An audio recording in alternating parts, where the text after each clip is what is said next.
Hello दोस्तों, कैसे हो? आपका स्वागत है त्रिपान स्टडी सेंटर में। आज जो हम करने जा रहे हैं पॉलिटिकल साइंस के महत्वपूर्ण चैप्टर राजनीतिक विज्ञान की। ये चैप्टर जो है हर क्लास के हर बोर्ड के बच्चों के लिए अत्यंत महत्वपूर्ण है, जिनके सिलेबस में ये टॉपिक है। चलिए देखते हैं हमारा आज टॉपिक क्या है। उदारवाद। उदारवाद का मतलब होता है जो है खुला कुछ भी हम कर सकते हैं। ठीक है, उदारवाद नीतियाँ होती है। तो ये भी एक थ्योरी थी जिसमें हम उदारवादी के विषय में यहाँ पर चर्चा करेंगे, जो कि हमारा आज के जो चैप्टर के लिए अत्यंत महत्वपूर्ण है।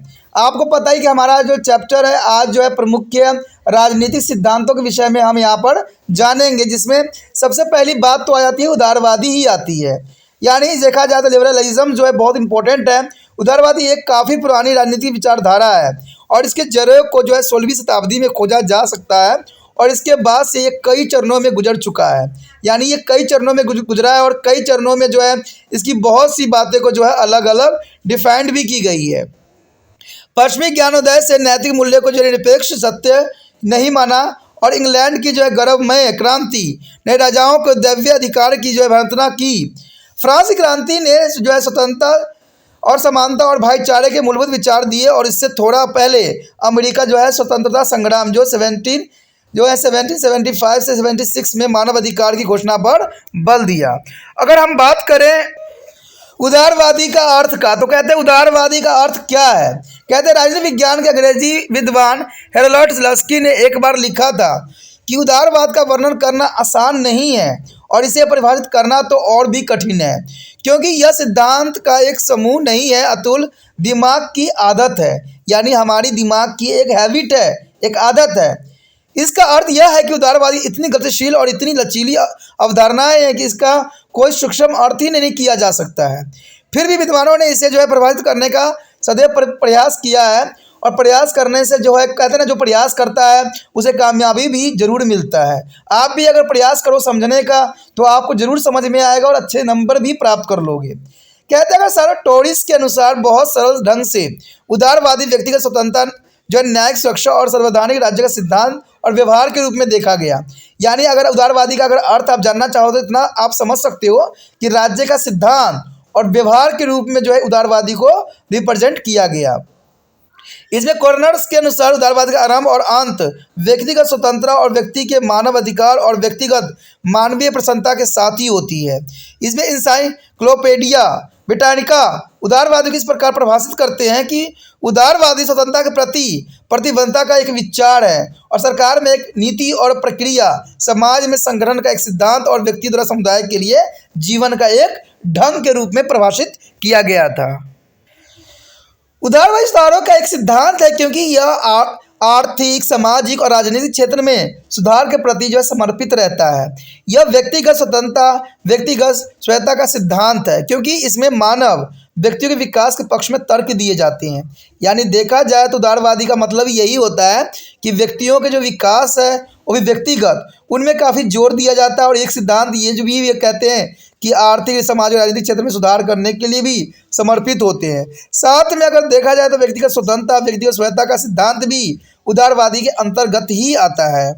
कहते हैं और ये लोकतंत्र का सिद्धांत भी माना गया है क्योंकि यह संवैधानिक सरकार लोगों की सहमति पर आधारित सरकार होती है।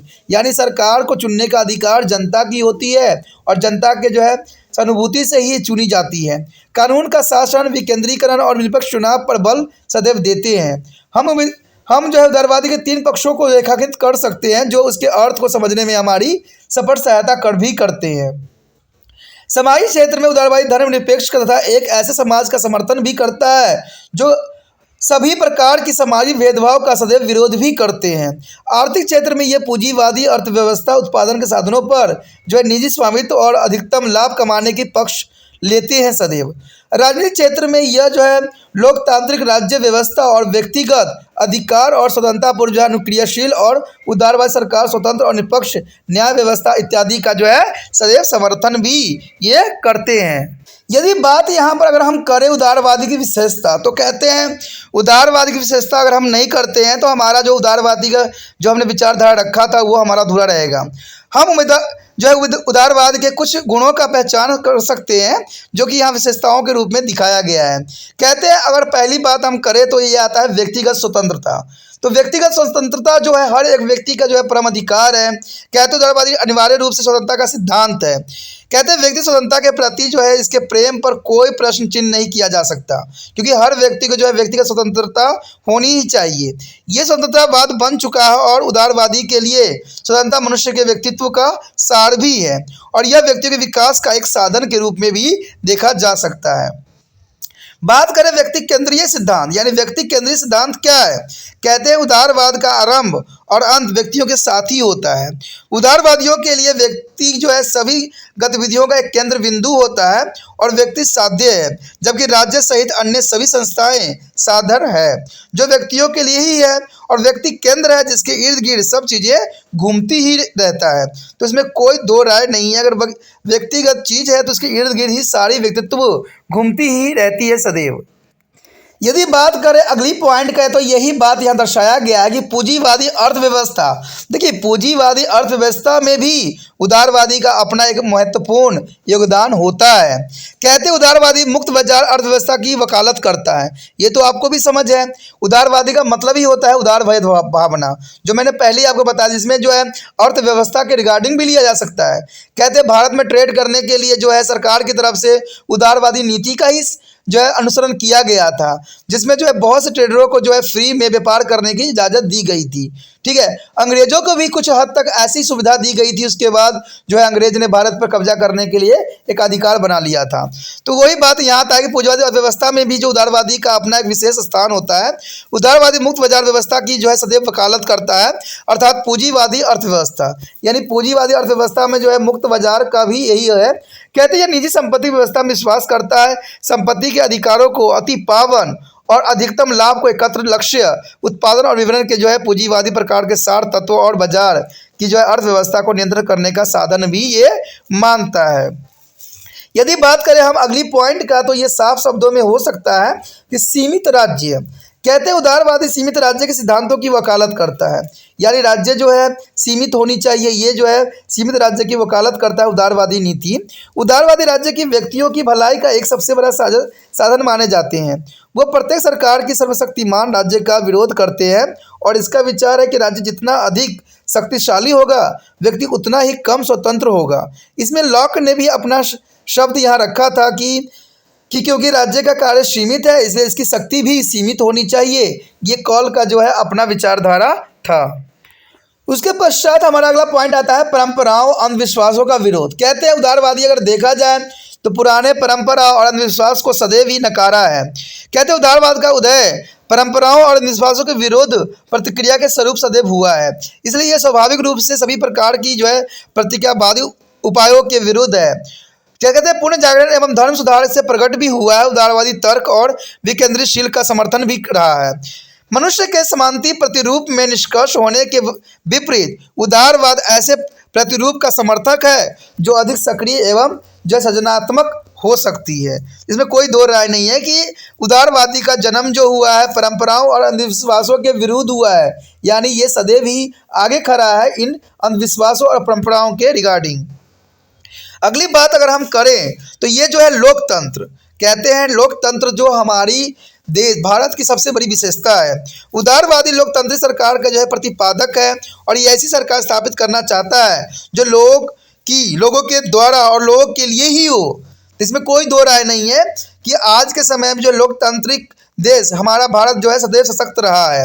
एक ऐसी सरकार जो संविधान और संविधानात्मवाद के अनुसार काम करे, जो कानून के शासन को जो है प्रोत्साहित करे और लोगों को अधिक और स्वतंत्रता की जो है रक्षा भी करे।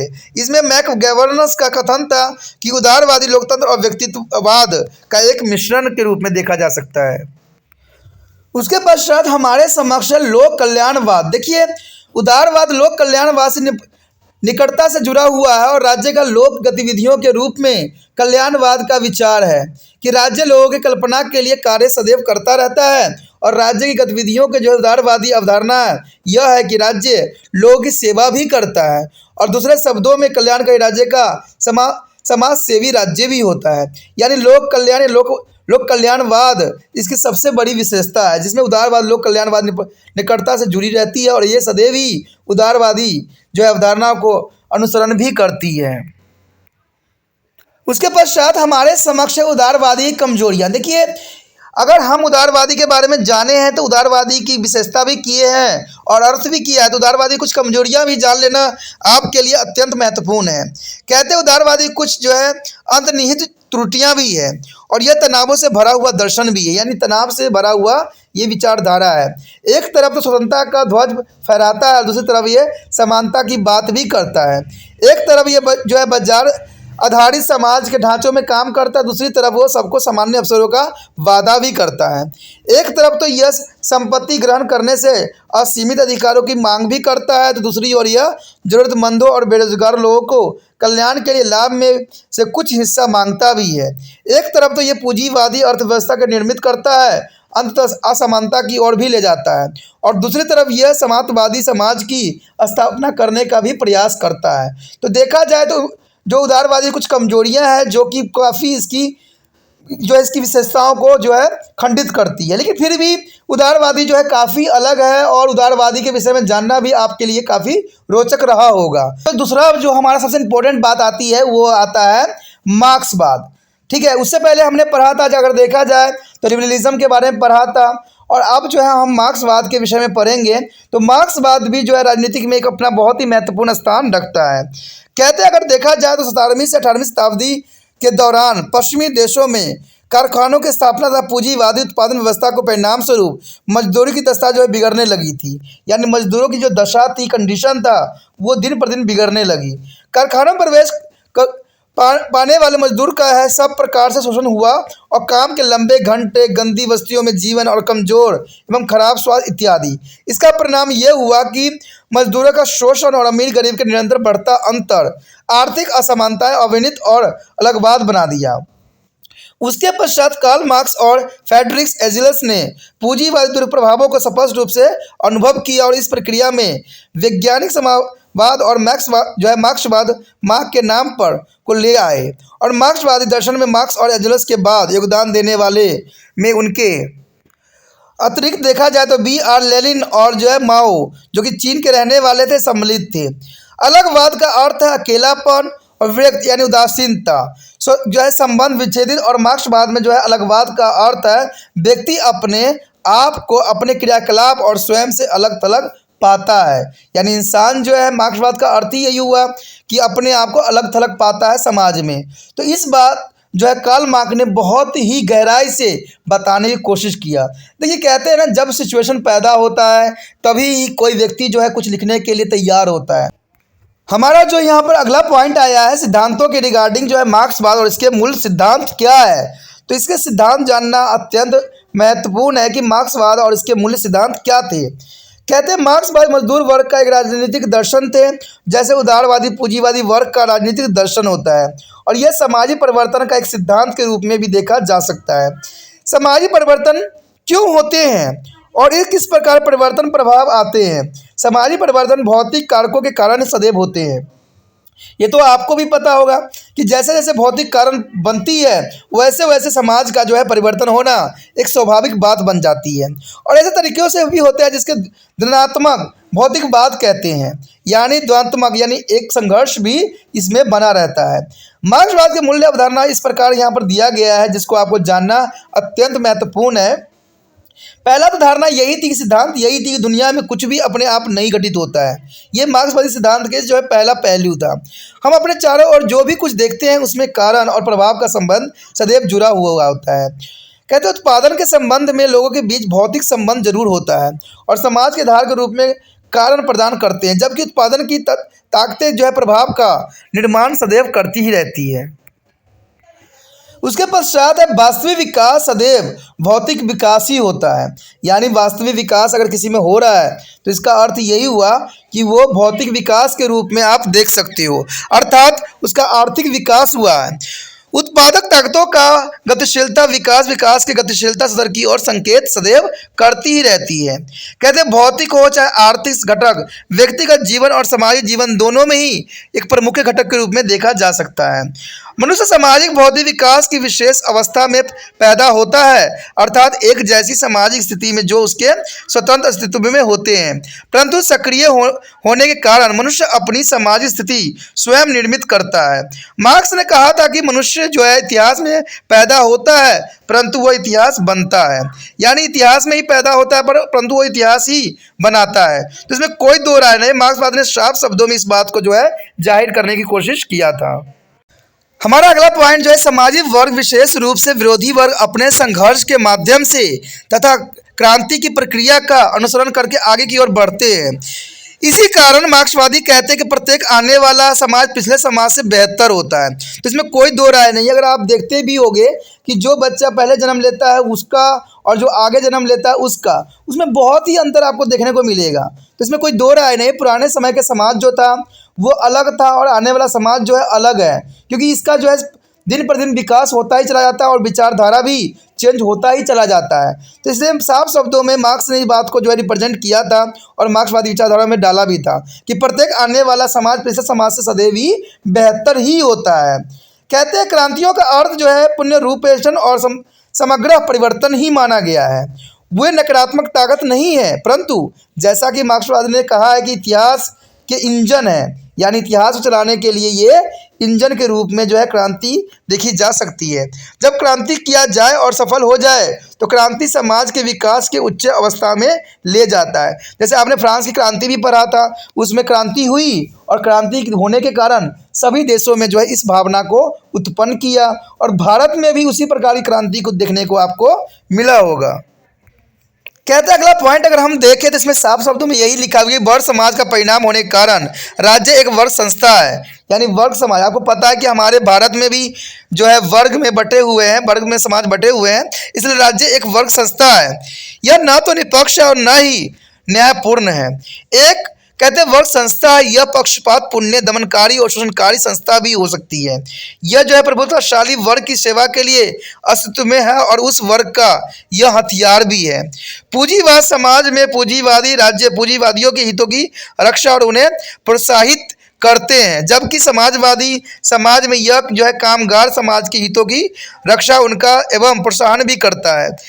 समय के साथ जब समाजवादी समाज पूरी तरह से साम्यवादी हो जाएगी तब राज्य स्वयं ही लुप्त हो जाएगा। तो इसमें जो है साफ शब्दों में मार्क्स ने बात बताई भी थी कि यदि समय के साथ जब समाजवादी समाज पूरी तरह से जो है साम्यवादी हो जाएगी तब राज्य जो है अपने आप ही लुप्त हो जाएगा। इन्होंने इसका एक फैक्ट भी था कि मार्क्सवादियों के अनुसार राज्य के स्वयं विलुप्त हो जाने का अर्थ है राज्य का गायब हो जाना, अर्थात धीरे धीरे और क्रमश राज्य का ढांचा पूर्ण रूप से समाप्त भी हो जाएगा।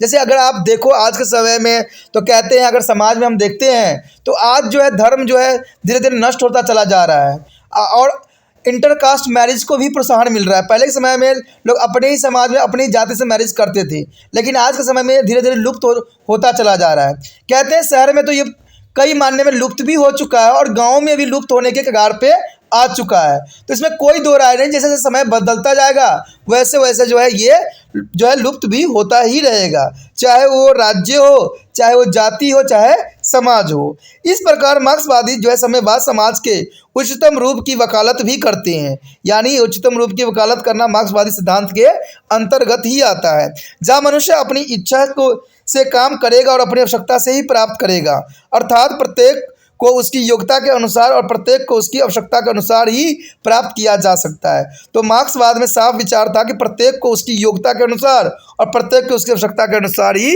प्राप्त किया जा सकता है। हम जो आगे हैं आज मार्क्सवाद की विशेषताओं के ऊपर, देखिए मार्क्सवादी की कुछ विशेषता थी जिसको जानना अत्यंत महत्वपूर्ण रहेगा।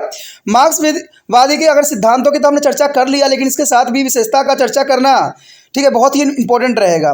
मार्क्सवादी निम्नलिखित जो है सैद्धांतिक विचारों के इर्द गिर्द ही घूमता था। कहते हैं द्वैतात्मक भौतिकवाद उन सब सामान्य सिद्धांतों कुल योग है जो स्पष्ट करते हैं कि समाज परिवर्तन क्यों और कैसे होते हैं।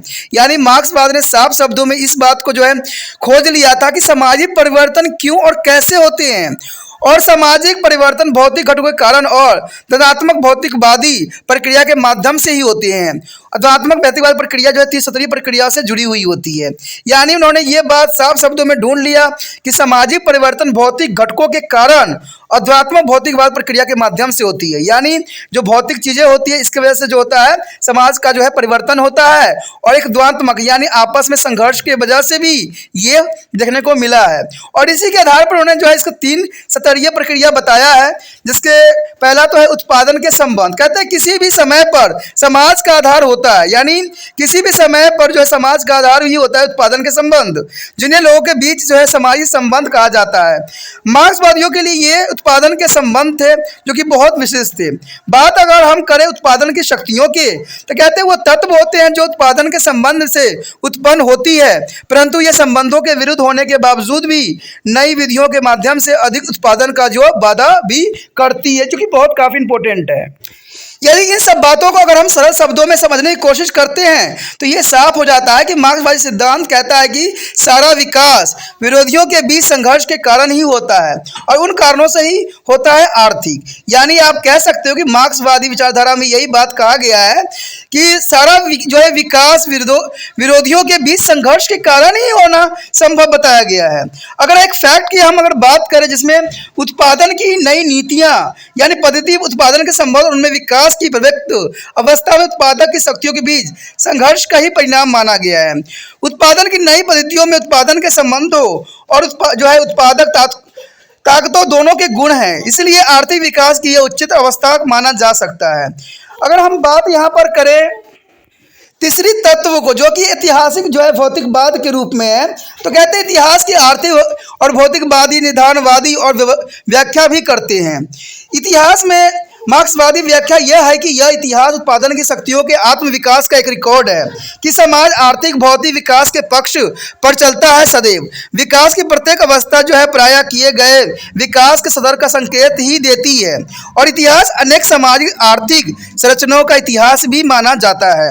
आरंभिक साम्यवादी दास रखने वाले, सामंतवादी, पूंजीवादी और उसके बाद संक्रमित समाज, जिसके बाद साम्यवादी समाज जो कि प्रत्येक उत्तरोत्तर समाज अपने पिछले समाज से बेहतर ही होती है। इसमें साफ शब्दों में जो है बताया गया था समाजवादी समाज पूंजीवादी समाज के समाप्त होने के बाद भी वर्गहीन समाज ही होगा, परंतु सर्वहारी और तानाशाही के रूप में साम्यवादी समाज जो समाजवादी समाज का अनुसरण करता है वही वहीन यानी वर्गवहीन समाज और राज्यवहीन समाज दोनों ही होगा। ये साफ शब्दों में जो है मार्क्सवादी विचारधाराओं का मानना था।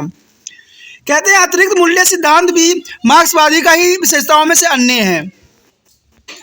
इसके अनुसार मार्क्सवादी कहता है कि मजदूर जो है कामगार वस्तुओं को उत्पादित करते समय उनमें मूल्य निर्मित करता है, लेकिन उसे वह नहीं मिलता है जिसका वह उत्पादन करता है।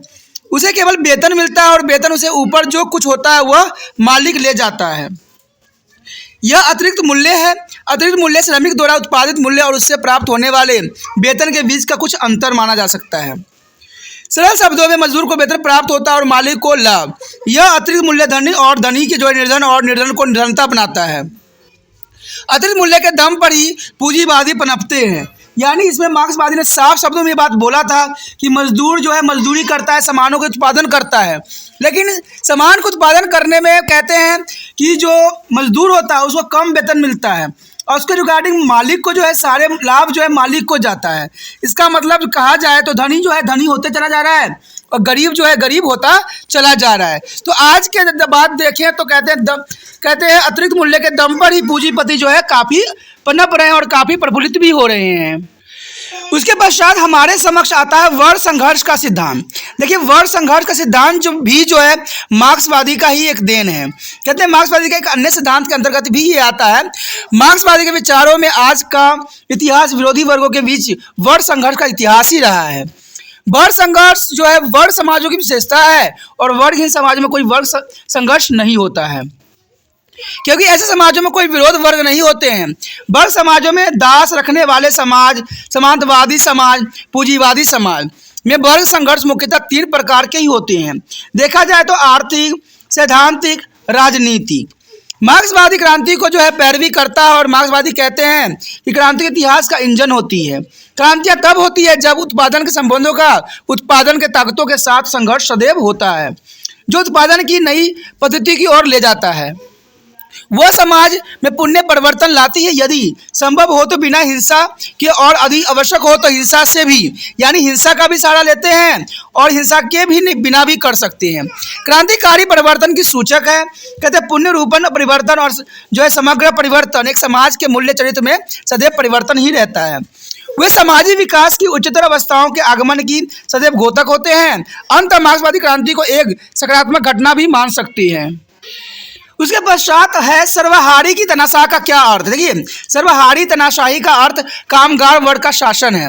यह पूंजीवादी समाज के बाद अपने आने वाले जो है समाजवादी समाज में कामगारों का एक राज्य स्थापित हुआ था।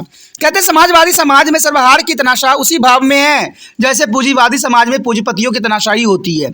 यानी पूंजीपतियों का जो है अपना तनाशाह होता है, वहाँ पूंजीपति अपनी इच्छा अनुसार शासन करते हैं और यहाँ कामगारों की इच्छा अनुसार शासन भी करते हैं। इस पर मार्क्स ने स्पष्ट कहा कि सर्वहारी की तनाशाही कामगारों के राज्य पूंजीवादी और समाज और साम्यवादी समाज के बीच जो है अंतरिम अथवा परिवर्तित प्रबंध के रूप में कार्य करता है। एक बार समाजवादी समाज की स्थापना हो जाने के बाद कामगारों का राज्य का कोई आवश्यकता नहीं होगी, अर्थात वह धीरे धीरे विलुप्त होता चला जाएगा। यानी कहते हैं आवश्यकता रहेगी तो ये बना हुआ रहेगा, आवश्यकता खत्म हो जाने के बाद धीरे धीरे जो होगा ये विलुप्त हो जाएगा। लेनिन का आग्रह था कि बुजुर्ग और राज्य से जो है सर्वहारी की तनाशाही गुणात्मक और संख्यात्मक दोनों ही स्तरों पर बेहतर होता है, क्योंकि यह जो है मुट्ठी भर पूंजीपतियों के बजाय बेशुमार कामगारों के हितों और कल्याण की देखभाल भी करता है। अगर बात करें पूंजीवादी समाज के बाद आने वाले समाजवादी समाज की समाप्ति के बाद एक वर्गहीन समाज की स्थापना होगी, इसमें कोई दो राय नहीं, ये तथ्य सही है। यह इस अर्थ में वर्गहीन समाज है कि सभी कामगार भले ही जहां भी काम करते हों, कार्यालय में, कारखानों में, खेतों में, प्रत्येक अपनी योग्यता अनुसार काम नौकरी प्राप्त करता है, अर्थात प्रत्येक को उसकी योग्यता अनुसार और प्रत्येक को उसके कार्य के अनुसार काम मिलता है। और समाजवाद समाज के बाद आने वाला साम्यवादी समाज वर्गहीन और राज्यवहीन समाज दोनों ही होंगे, इसमें कोई दो राय नहीं। जैसे समय चल रहा है उसमें जो है राज्यवहीन और वर्गहीन समाज होने का इसमें जो प्रमाण दिया गया था वो सत्य सिद्ध भी आने वाला समय में होगा। यहाँ पर जो हमारा अगला पॉइंट आया है जो अत्यंत महत्वपूर्ण है, मार्क्सवाद की प्रासंगिकता। कहते हैं मार्क्सवाद की प्रासंगिकता क्या थी। कहते हैं मार्क्सवाद ने एक दर्शन और एक व्यवहार के रूप में जो है सामाजिक और राजनीतिक चिंतन में एक अद्वितीय स्थान प्राप्त किया था। इसका आकर्षण सभी सीमाओं और वास्तव में सभी कर्मियों के पार करता था। इसके विरोध भी इसे उतने ही अस्वस्थ करता है जितने उसके प्रशंसक हैं। फिर भी उसकी कमियां जो है प्रत्यक्ष है। कहते हैं परिवर्तन केवल विरोधी वर्गों के बीच संघर्ष के कारण ही नहीं होते हैं, इतिहास अपने विकास के लिए ही वर्ग सहयोग का ऋणी भी होता है। भौतिक घटक कितने ही महत्वपूर्ण और मुखर हो, परंतु वे समाज की जटिलताओं की व्याख्या करने वाले घटक नहीं हो सकते हैं। वास्तव में मनुष्य केवल रोटी के लिए ही जीवित नहीं है, परंतु यह भी सत्य है कि वह इसके बिना भी जीवित नहीं रह सकता। मार्क्सवादी ने राष्ट्रीय भावनाओं और देशभक्ति की जो ताकत और कीमत को कम करके आंका भी है।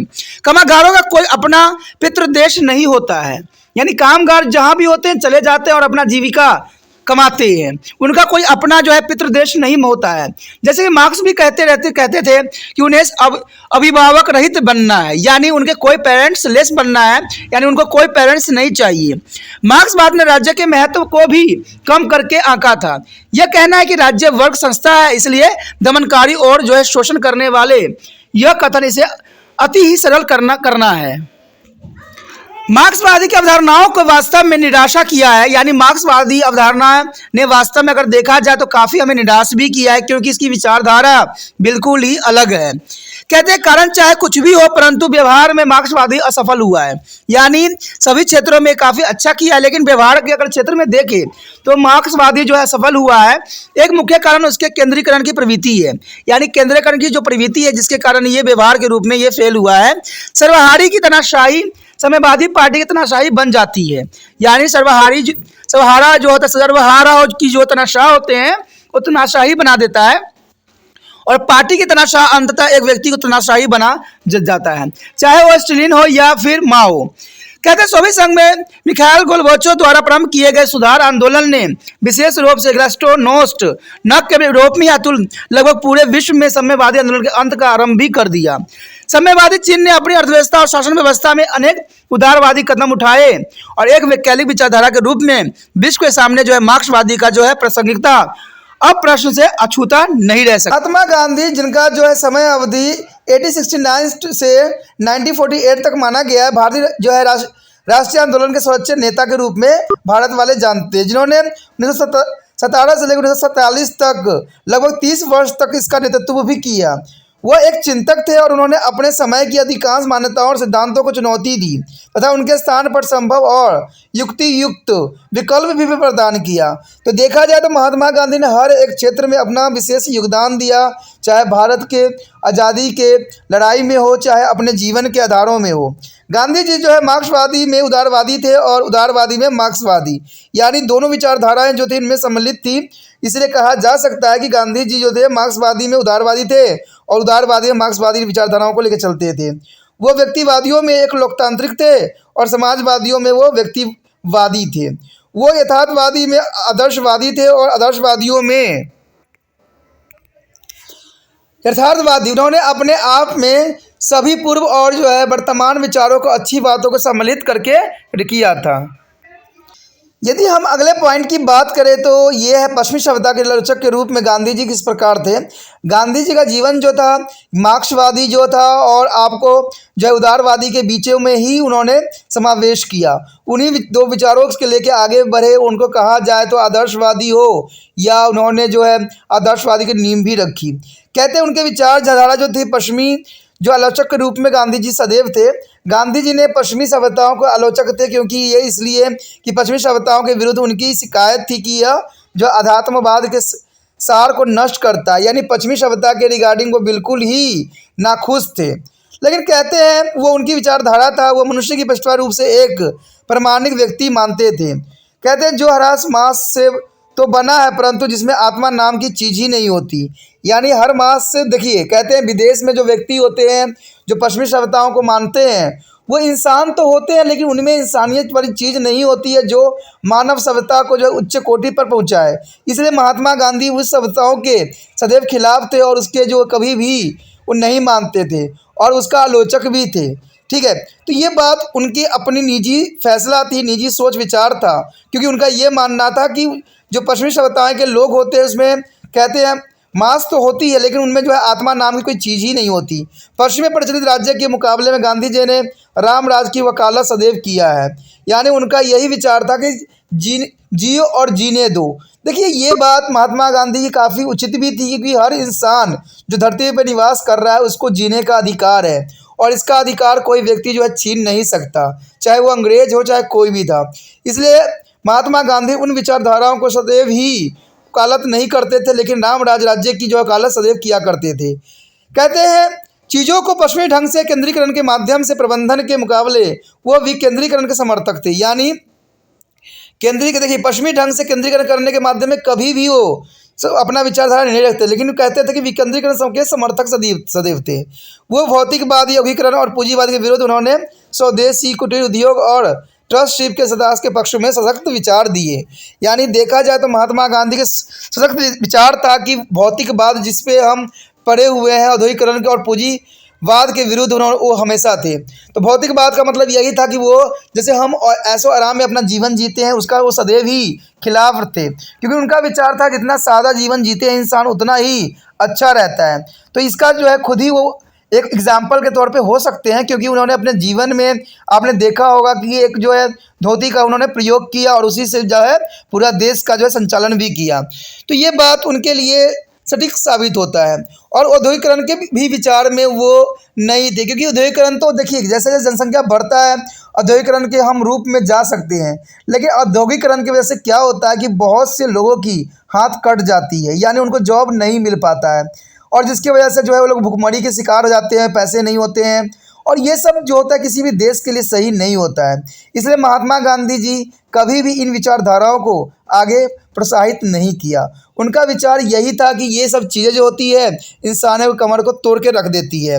और वो पूंजीवाद के सदैव विरोधी भी थे, क्योंकि पूंजीवाद जो होते हैं सिर्फ वो आगे अपना ही जीवन के बारे में सोचते हैं। इसके रिगार्डिंग उन्होंने बताया था कि स्वदेशी चीज़ों का इस्तेमाल करना चाहिए जो हमारे ही देश में बना हुआ हो। तो ये बहुत बड़ी बात है कि जो चीज़ें हमारे देश में बना हुआ होता है उसका प्रयोग करने से ये होता है कि हमारे देश के लोगों को प्रोत्साहन भी मिलता है और उनका व्यापार भी चलता है और वो अपने आप को पूरा विश्व में स्थापित करने के लिए प्रोत्साहित भी हो जाते हैं। तो इस बात के लिए वो सदैव ही समर्थक थे। उनका विचार था कि कुटीर उद्योग होना चाहिए। देखिए दोस्तों, कुटीर उद्योग बहुत इम्पोर्टेंट होता है, क्योंकि इससे क्या होता है, प्रत्येक व्यक्ति जो है अपने घरों में भी ये कार्य कर सकता है। यानी हस्तकला का कला होती है जिसको हम घरों में भी कर सकते हैं। छोटे छोटे जो है कुटीर उद्योग लगा के अपना जीवन यापन कर सकते हैं। इससे कई घरों में व्यक्तियों को जो है जॉब मिल जाता है, काम मिल जाता है। उनको जो है सरकार की तरफ जो है आंखें दिखा के देखना नहीं पड़ता है, टकटकी लगाना नहीं पड़ता है कि सरकार नौकरी की अवसर निकालेंगे तो हम जाएंगे। कहते हैं अगर आज देखा जाए सरकार के 75,000 नौकरी निकलती है तो उसके 50 करोड़ जो होते हैं बंदे उसमें अप्लाई करने लग जाते हैं। तो इसमें उनका फ़ायदा हो जाता है। अगर वो 50 बंदों को भी जॉब देते हैं और उनके फॉर्म द्वारा भरा जाता है तो उसके भी पैसे लेते हैं। तो कहते हैं उनका आजीवन जितने भी पैसे उनको देना होता है सारे तो उनको एक जॉब के वैकेंसी निकालने में उनको प्राप्त हो जाता है। ठीक है, तो इस वजह से जो है सरकार ऐसे कार्य करते रहते हैं। लेकिन उनका, महात्मा गांधी का विचार था कि हमें स्वदेशी ही यूज़ करना चाहिए और कुटीर उद्योगों को प्रोत्साहन देना चाहिए, जिससे कि सभी व्यक्ति अपने कार्य में संलग्न रहे। यदि हम बात करें अगले पॉइंट की, जिसमें बताया गया कि राज्य विकेंद्रीकरण और कुटीर उद्योग एंड ट्रस्टशिप। देखिए, महात्मा गांधी जी जो थे वो काफ़ी इन चीज़ों के जो है फेवर में थे कि राज्य विकेंद्रीकरण होना चाहिए। कुटीर उद्योग को उन्होंने काफ़ी प्रोत्साहन दिया, साथ में उन्होंने ट्रस्टशिप को काफ़ी भी प्रोत्साहन दिया। कहते गांधी जी उस प्रकार के राज्य के प्रशंसक नहीं थे जो पश्चिमी प्रचलित थी। पश्चिमी के राज्यों के ऊपर सदैव ही खिलाफ थे। उनके लिए पश्चिमी राज्य सघन रूप में हिंसा का प्रतिनिधित्व करते थे, जो आत्मा रहित मशीन की तरह था। यानी कहते हैं उसमें मशीन अगर देखा जाए तो उसमें कोई आत्मा नहीं होता है, मशीन को जो हम आदेश देते हैं वही कार्य करता है। लेकिन इसीलिए महात्मा गांधी जी जो थे इस तरह के जो है प्रतिनिधित्व कभी नहीं किया। इसके विपरीत गांधी जी ने एक जो है अराजकतावादी दार्शनिक के रूप में राज्य को स्वीकार तो किया, परंतु बहुत अनिच्छा से और केवल तब उसकी अत्यंत आवश्यक हो। तो इसमें बहुत इंपॉर्टेंट बात आता है जो फैक्ट के रूप में है। कहते हैं अराजकतावादी प्रत्येक प्रकार के राज्य के सदैव विरोधी होता है और अराजकतावाद राज्य रहित, सरकार रहित और कानून रहित, विधिविहीन एक सिद्धांत के रूप में देखा जा सकता है। यदि हम बात करें गांधी जी की जो विचारधारा थी, जिसमें गांधी जी ने बताया था कि अहिंसक राज्य का समर्थक है, जो देखिए अहिंसक राज्य का समर्थक है जो लोगों की सहमति समाज में लगभग एकता पर आधारित होती है। गांधी जी ने राजनीतिक और आर्थिक दोनों रूप में सत्ता के विकेंद्रीकरण की जो है वकालत सदैव किया है। गांधीवादी लोकतंत्र की भावना विकेंद्रीकरण की भावना के रूप में देखा गया। विकेंद्रीकरण का अर्थ है शक्ति का प्रत्येक स्तर पर जो हस्तांतरण, तो जो व्यक्ति स्थानांतरित इकाई से आरंभ होकर शिखर तक जाती है। गांधी जी के अनुसार जो विकेंद्रीकरण का तत्व यह है कि सभी शक्ति नीचे से ऊपर की ओर जो है आरोही क्रम में चलती चली जाती है। तो इसमें कोई दो राय नहीं है। महात्मा गांधी ने इन विचारधाराओं को सदैव ही प्रोत्साहन दिया। इस विचारों से गांधीवादी सिद्धांतों में राजनीतिक शक्ति व्यक्तियों में निहित होती है, इस बात को काफ़ी उन्होंने आगे बढ़ाया। सभी गतिविधियों के केंद्र स्वराज के उद्यम होते हैं और व्यक्तियों की शक्ति सत्ता गांव को स्थानांतरित होता है। गांव से सत्ता उच्चतर इकाई की जाती है और केंद्र राष्ट्रीय स्तर पर पहुंचकर समाप्त हो जाती है। यानी इन्होंने साफ शब्दों में इस बात को जो उजागर करने की कोशिश किया था कि कोई भी सत्ता जो है गाँव से शुरू होती है और जो है केंद्रीय और राष्ट्रीय स्तर पर पहुंचकर जो है समाप्त हो जाती है। तो इसमें कोई दो राय नहीं, हर व्यक्ति जो है कोई ना कोई गांव से रिलेटेड होता है और उसके बाद जो है शहर पे आते आते जो है उसकी अंत हो जाती है। अंत जो एक व्यक्ति द्वारा नहीं होता अथवा नहीं किया जा सकता है उसे गाँव करता है। जो गाँव द्वारा नहीं किया जा सकता है उसे स्थानीय क्षेत्रीय सरकार करती है और ये क्षेत्रीय सरकार नहीं कर सकती है उसे केंद्रीय सरकार द्वारा की जाती है।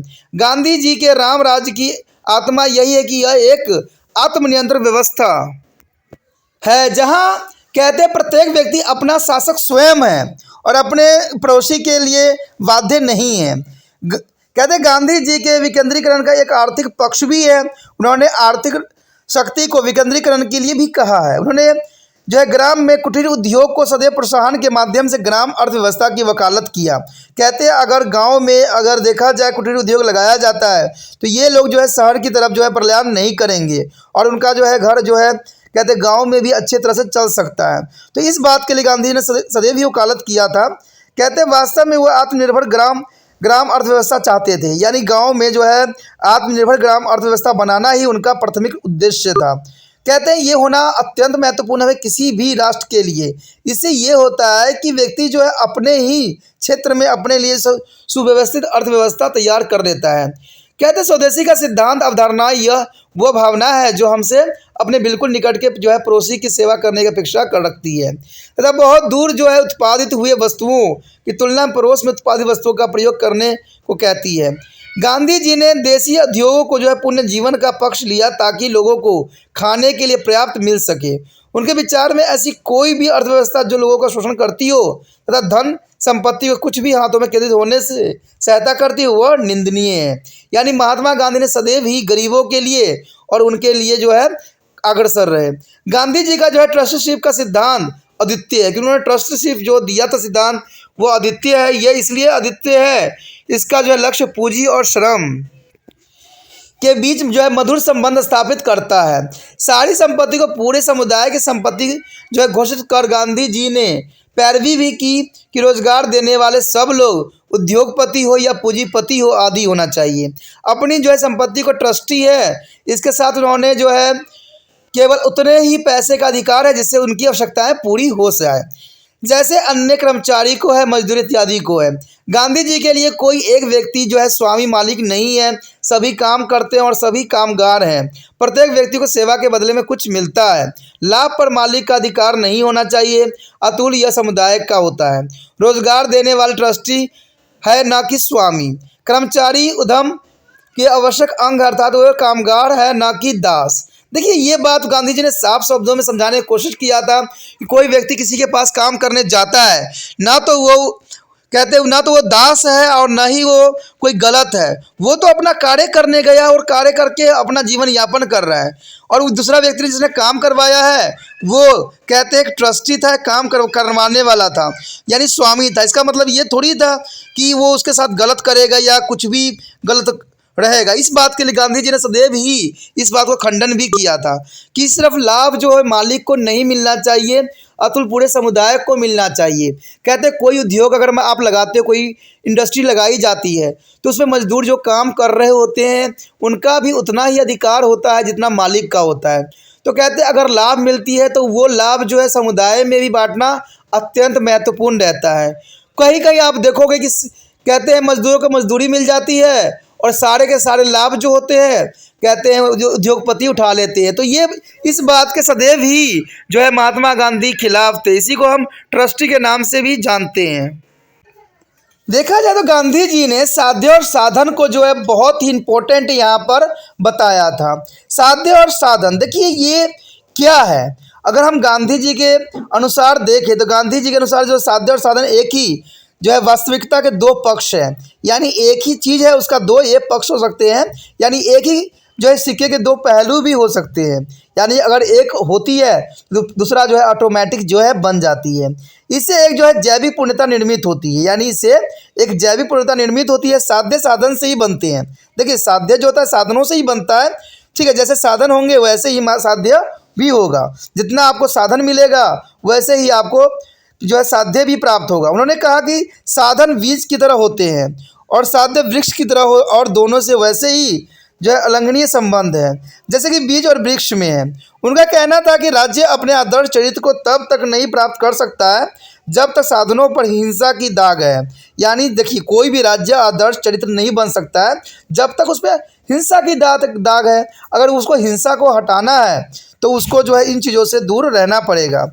इसी कारण उन्होंने जो है साध्य की प्राप्ति के लिए सदैव ही साधनों की पवित्रता पर सदैव बल दिया है। कहते हैं साधन जितना पवित्र होगा उतना ही साध्य अच्छा होगा।